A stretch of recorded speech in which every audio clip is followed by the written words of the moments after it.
Happy Holidays Part 2.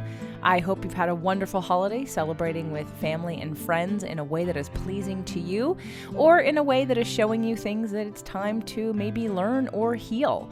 Because isn't that the goal? To use life as a mirror and assess what our next steps are.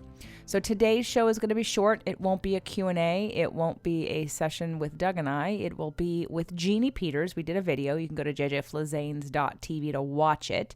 But we're talking about brain health, and it's a preview of what we're going to cover at Releasing What Weighs You Down. So you still have time to buy your virtual ticket if you can't make it live to the event. But, you're going to have 3.5 days of being with me and Jeanne and Lisa and Michael and really being able to extract all that you can out of all of us and get the benefits of the healings, the live healings that we're doing with Lisa. And of course, Jeanne is full of wisdom on every level. So it's like having a personal session and then some with almost each of us. So I hope that you're considering it. Today and tomorrow, we'll still be offering the 25% off. And the 25% off is 25 off. So 25 OFF capitals, and then the rest is capital 2, RWWYD, Releasing What Weighs You Down.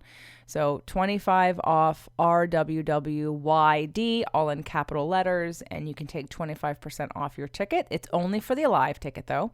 And then the virtual ticket will be sold up until about January 8th. And then after that, it is no longer available. And when it comes back out, it will probably be either less material or more expensive, or both, because I won't package it the same way. You get more when you get it now than when you get it later, when I have time to actually go through it on a deeper level and sort of space it out and attach other things to it. So hopefully if you're on the fence, again, get the virtual ticket. It's the best next thing. And the virtual ticket, by the way, is also not you sitting at your computer while we're doing the event. The virtual ticket is you buy it and then you will get it delivered to you via email in a course form where you're going to get access to the sessions, audio, video, and all the handouts and all the healings and the exercises, and you'll get to do them on your own time. You won't get it for about 2 to 3 weeks after the event, but you'll get the event is the point. So if the information is of interest to you and you can't come, again, you can still get all the sessions and you can have access to them over and over again. Also, if you're coming to the event, you also get the virtual ticket as well. So what I want to say about Jeanne Peters, if none of those work for you and you want to reach out to Jeanne Peters, it's nourishingwellness.com. Make sure she knows you are part of my community. But we're going to talk about brain health today, and we're going to get a little deeper as the year goes on, talking about some of the things that we bring up during this short little show, because I'm really passionate about educating people on how to get off medication and how to really heal things, not just suppress the pain or suppress the condition and the symptoms that you're having. I mean, why would you want to be on pharmaceutical medication for the rest of your life? That's a kidney failure waiting to happen. So if you haven't been made aware yet that you have access to all kinds of healing modalities, especially food, then I hope that today's show, plus others that I've produced already and future shows, will help give you a choice and empower you to decide how you want to live the rest of your life. Happy holidays. Again, don't forget, 25% off for the rest of this week. It ends on Saturday. Hope to see you soon. Welcome, everybody, to this video and audio simulcast. For those of you that are listening to it on the podcast, Jeanne and I did do a video of this, so come on over to jjflazanes.tv to my YouTube channel, and you can watch the video of the two of us discussing brain health. And it's something that Jeanne is going to go over in depth at Releasing What Weighs You Down here, coming up very, very soon, in less than a month. We are a month away from, or less than a month away from, maybe like the last time we're going to do it this way. So I just really want to invite people to listen up to today's very short information show and extract what you can from it, and know you can get more if you buy the virtual ticket or if you come join us at the live event, or of course if you work with Jeanne directly. But it's going to be incorporated with some other foods that we're going to have for you at the event, as well as other information from exercise to the emotional stuff with Lisa, clearing inherited emotional DNA, and we're going to be tons of stuff to do. So Jeanne, first I want you to tell us why you are so passionate about, because I know this is something, you like me, you follow your intuition on what people need based on who you see, and you get excited about something you want to deliver to people. So why brain health? right now? Great question. And I actually am a living example of somebody who recognizes that my memory is not as good as it used to be in my 30s. I'm in my 60s right now, and I'm seeing so many more of our clients that are complaining of, memory issues and mood issues. And I think there's just a lot more that we really are just in sort of our infancy about the brain. And so I just decided last year to go ahead and make that an area of study for myself. And I was fascinated on all the different ways that the brain and the gut are connected, and the brain and our foods are connected. And I thought I really would like to go ahead and be able to bring more of the information that I learned back to the public. So part of my desire is to be able to test some of this out. We're going to be going ahead and launching a brain health program for our clients, and I wanted to be able to test it out with your clients that will be attending the seminar, just to be able to see how it's received and see how we might be able to tweak it. But I think everybody that I know of, has had some kind of lapses with memory. You get to the top of the stairs, you can't remember where your keys are. You just things in which we're so much more distracted than we were maybe when we were kids or when we were teens. So I feel like there's more that I want to be able to open the box to help people understand the things that they can do, rather than just making the complaint, oh, it's part of aging, or, oh, it's just, Right. It's just, I just have a bad memory. I mean, there really is actually a lot more that we can do to optimize our brain health. So with that, I'd love to share more. Yeah. So I see you wrote me out a few points, and the first one is exercise, increasing circulation to the brain. Right. So while I want to go over all these, I know we're not going to have time for all of them. So let's pick like the top 3 that you think are either the most misunderstood or sort of the newest research that we have to talk about the effects of some of these tips on the effects of brain and brain health. Well, I think part of it helps to go ahead and understand that I can give you strategies, but if you understand some of the structural things that are going on, that helps. So, for example, I would say that a lot of some of the issues that many people are having and that are in their 20s, 30s, and 40s sometimes can be related to stress.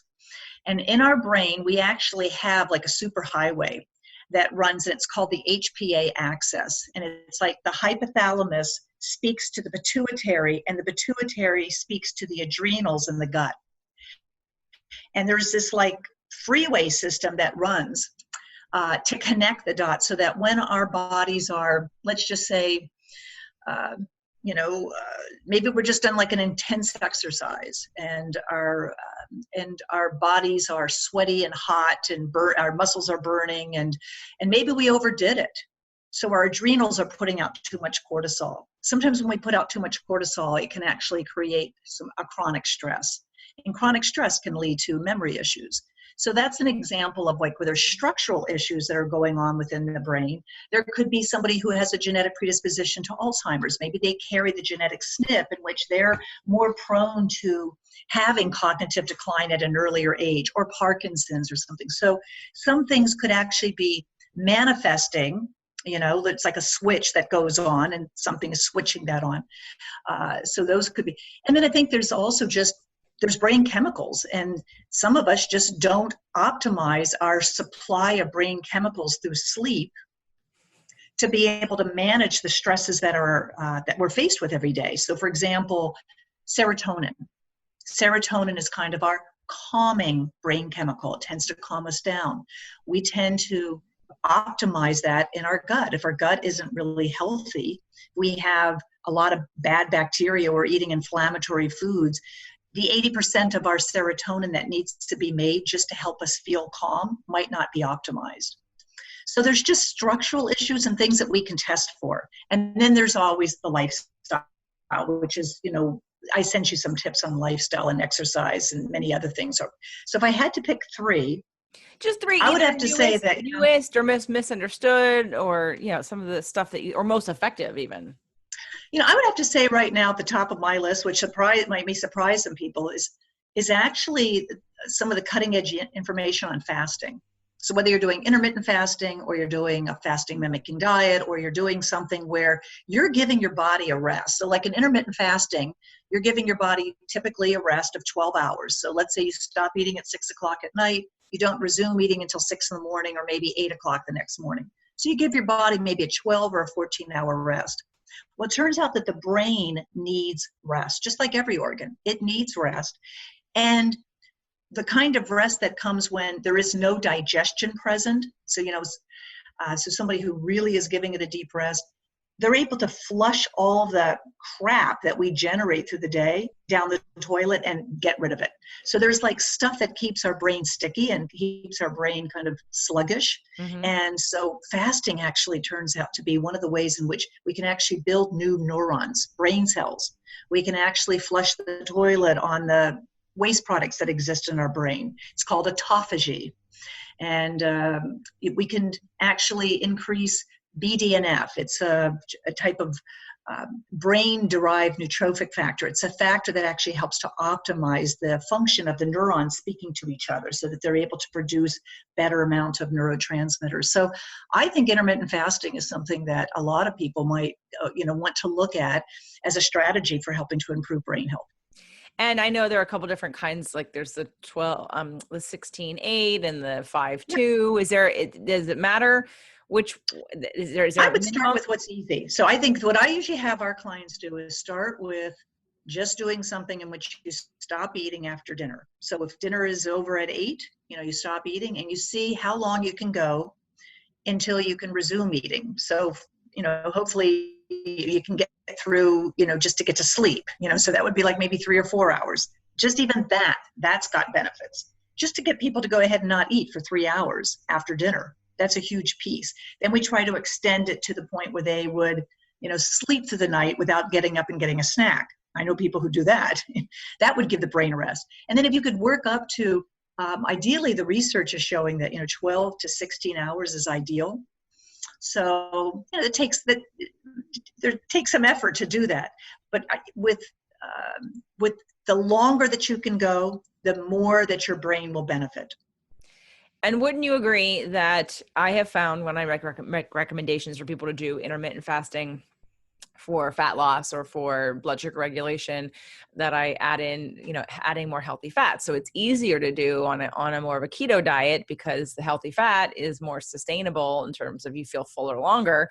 If you're eating a lot of sugar, I know when I tried fasting and I was having even gluten-free bread, that it would just stimulate my cravings. And I found it a lot harder to either not maintain eating less. Like I wanted to eat more because I had that sort of kindling on the fire, right? That just asked my body to pump insulin, and now I'm hungry and my cravings are going, my mouth is watering. So what about for people who aren't doing, or maybe they're vegans, what would you recommend people do who to make that easier on themselves? Yeah, it's a good point, because anything that we can do that calms down those chemicals that increase cravings and hunger are good. And so there are certain diet styles, and believe me, there's plenty. I mean, you don't have to go keto to get all the benefits that you're describing right now. Just doing paleo correctly, or doing a vegan keto diet, you can do it. I mean, there are examples of many different eating styles in which people are just getting adequate fats and really cutting down the processed carbs. So that's really the one that tends to stimulate the type of response that you're describing. So anything that you could do where you're putting in more plant-based foods, where you're putting in more fiber, where you're putting in more fat at every meal. I mean, I think that is a huge tip, JJ, is for women and men to learn how to make sure that they have at least a fat serving at every meal, they have at least a vegetable serving, and then some kind of protein. So if you can get those 3 in at every meal, you're less likely to have some of the responses that you talked about. Right. But, keto does have its benefits for people who want to, move in that direction, because 70% of their calories are going to be coming from fat. Fat just tends to give you a greater feeling of satiety, but it's not the only way. Right. I can get people to, have a diet in which they're getting maybe about 40 or 50% of their calories coming from fat, and they still will go ahead and have those benefits that you're describing. Yeah. I just know when I tried it, for anyone who's listening or watching, that intermittent fasting try it and try watching what the last meal is for you, and even what the first meal is for you. Because if I came out of fasting and the first thing I had was a more sort of simple refined carbohydrate or refined complex carbohydrate, then it would stimulate cravings. And again, then I'd be hungry. So it's almost like I would overeat because I'd feel hungry as if I had like not eaten for so long. But when I replaced those carbohydrates with more fat and protein, it stopped happening. So, and I can even go longer. Yeah, and I think there's a couple things to know. I mean, one of the things that I always teach people when they're first getting started is absolutely, if you're going to go ahead and attempt to do this, you're going to have to learn how to make peace with hunger, because it's going to happen. So water is one of the best strategies we have found, and the literature supports this, that just taking an 8-ounce glass of water when you first wake up, that will suppress hunger symptoms. If you have that as an 8-ounce cup of tea and it's hot, that actually works more effectively for some people than just cold water. But the idea of whenever you're feeling hungry, rather than just reaching to get something to eat, if you could just get yourself hydrated, a lot of times that will just suppress the symptoms. So, and the brain loves to be hydrated, so it actually functions better. So it's a good tip for, if you're just trying to get that brain to go ahead and be working better, that hydration is key. Okay, so we have intermittent fasting for brain health. What's another one of either something really effective that you've been really on top of recently, or that's new or controversial that you would like to share? Yeah, I think, I want to just talk about the gut-brain connection, because there's so many people that, they have brain fog. And what they don't realize is that it's completely connected to their gut. So they may not be, maybe they're constipated, maybe they have, weird bowels, maybe they're not eating enough fiber. Everything that we've learned about the gut biome right now is helping us to understand things like metabolism, understanding fat loss, our ability to go and produce metabolites that actually improve our mitochondria and absolutely improve brain health. So there's a freeway that runs from the gut to the brain. It's called the vagus nerve. And one of the ways that we can help support brain health is just to go ahead and get people to do things like make sure you're getting a vegetable serving, at least at every meal. I mean, if it's not going to be breakfast, at least maybe 2 at lunch or 2 at dinner, so that you're getting at least 3 servings in a day. That would be great. A little bit of fiber. They're finding out that prebiotic fibers, which prebiotic is the fiber that feeds the healthy gut bacteria and helps them then to develop these metabolites that actually improve brain health. So as they produce these metabolites, they decrease inflammation. And when inflammation is down, inflammation in the brain will go down. So it's like these two are connected. So some of the prebiotic fibers include things like asparagus, onions, garlic. I use a lot of psyllium flakes, which is like a powder. You add water to it, and it swells up. So Metamucil is an example of that, but you can get it without any of the additives, like if you bought it from Whole Foods or, Sprouts or something. So it's very common. But that's a great way of adding extra fiber that feeds this little bacteria that makes them more robust, and more robust brain from a more robust gut. So the two are connected. And, the other thing I want to just say is that if some people are out there that are listening right now feel like, oh gosh, I don't know, maybe I have gut issues, but, I've had a colonoscopy and everything was fine. Absolutely, you want to go ahead and test for your gut. There's ways in which we can test to really determine whether or not you have the right balance of bacteria in the gut. We all have good bacteria, but we also have a lot of pathogenic or potential pathogenic bacteria that if we eat too many carbs, even in 2 or 3 days, we can change the nature of the gut bacteria that actually can produce some of the moods, some of the hormones that actually affect our moods in the brain. So people who tend to feel lethargic, they feel depressed, they feel sad, some of that can be simply because of the food choices that they're making. So gut brain, that's a big connection right there. I noticed on the sheets we talked about a little about the Senesco test. Is that one of the ways you're testing for neurotransmitters? But that's not about the gut, right? Is that the Senesco test? No, the Senesco test is different. So that is really, since we're talking about the brain, I mean, I look at people's symptoms, and that's what helps me determine whether or not we need to do more testing. So for example, somebody who comes in who says, they're constantly moody, or they have difficulty regulating their hunger, or they have they're up and down, their moods are all over the place, or maybe they just can't sleep at night. These are all examples of somebody who may have neurotransmitters that aren't functioning or not optimal. People who feel like they sit down to work on a project and they get distracted easily. So ADD, ADHD. I mean, that could be dopamine. Dopamine is kind of your, you feel like a dope if you don't have a lot of it. So that's a good way of remembering it. So we do some testing that would help to understand whether or not you have adequate amounts of the excitatory and the calming hormones, which is serotonin and GABA. And the excitatory is more your catecholamines are the ones that get you ready, for a good workout or get you ready for, any kind of short-term acute stress. Dopamine helps you to think and to stay focused and to stay on task and to be able to get things done. So I think, for a lot of people's symptoms, they may not realize that there's a way that they can get this evaluated, which would give them more black and white evidence that maybe there's a reason for why they're having those symptoms. And the good news is Senesco is very interested in using natural supplements. So they use amino acids often to go ahead and help correct the problem.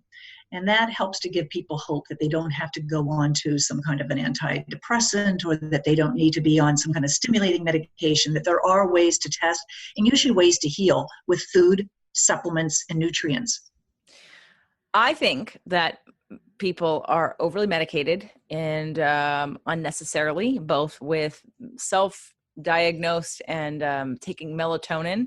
I know that, sort of like your hormones, your brain chemistry is also a chemistry lab. And if someone's just assuming that they can't sleep and it's melatonin, when it could be that they have too much dye in their system and they're eating too many chemicals or their hormones are off, right? But they're taking all this melatonin, or in reverse, someone feels depressed. I mean, we know several people who, just they start on medication because they think that's the only choice that they have. Would you agree that there are people out there who are on antidepressants who probably have a gut issue as well as a brain chemistry issue that happens with their gut? Yes?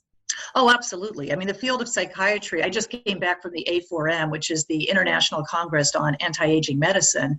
And the joke among so many integrative physicians is that psychiatrists, have really lost their skills to properly evaluate people. And believe me, I'm sure there's psychiatrists who, are in the pack that practice integrative medicine. But right now, there's people out there that are being put on the medicines without ever having a proper gut test, really doing a proper evaluation to determine why, in fact, they might be depressed. I just did a case study for a group of health practitioners, and my case study was an example of a woman that had been on an antidepressant since she was 16 years old, has never ever had has never been weaned off of it and has never even had a conversation with her physician that she should be weaned off of it, and she's 52 years old. So thankfully, when we did the Senesco test, we actually discovered that she had very low levels of certain nutrients, and she also has some gut issues. So she's getting the proper testing. She's feeling fantastic because as a result of this, we're actually now starting to wean her off of her antidepressant, and we have to work with her psychiatrist, but it's possible. And so if people are listening and realize that, that you've been on antidepressants or any kind of mood elevating or mood suppressing medication, there's usually a way that you can either wean it down and possibly maybe be able to get off of it with using diet and exercise and proper testing. Yeah, I'm a big fan and believer of getting off of that medication because I believe that even though someone may need it temporarily to get over something or get through something or have enough, wherewithal to sort of be conscious of something, that ultimately it has a drug and it has an effect on your kidneys and has an effect on your liver and it has an effect on, on the rest of your body and your brain because it's masking the fact that you have a gut issue. So, maybe we'll do a show about that in the future because I'm pretty passionate about people being overdiagnosed with pharmaceuticals when it comes to psychiatric and psychological drugs when they don't need to be. Because half the people that I know who are depressed, who are on these medications, eat like crap. They eat too much sugar. They don't take care of themselves. They don't exercise. Forget the psychological piece. Let's look at the health, right? So you have so much more power than I think people practice in order to get yourself off of. You don't have to be, if you're on a drug, we haven't fixed the problem. The drug should be temporary, not lifetime. So using food. So agree. But we'll talk about all of this at Releasing What Weighs You Down. So if you're interested in coming, go to releasingwhatweighsyoudown.com, get your ticket or get your virtual ticket, and you'll get all the sessions via audio and video, and it will be after the event is over. So to leave people with another little teaser about some of the stuff we're going to talk about and that we're going to work on, what do you have?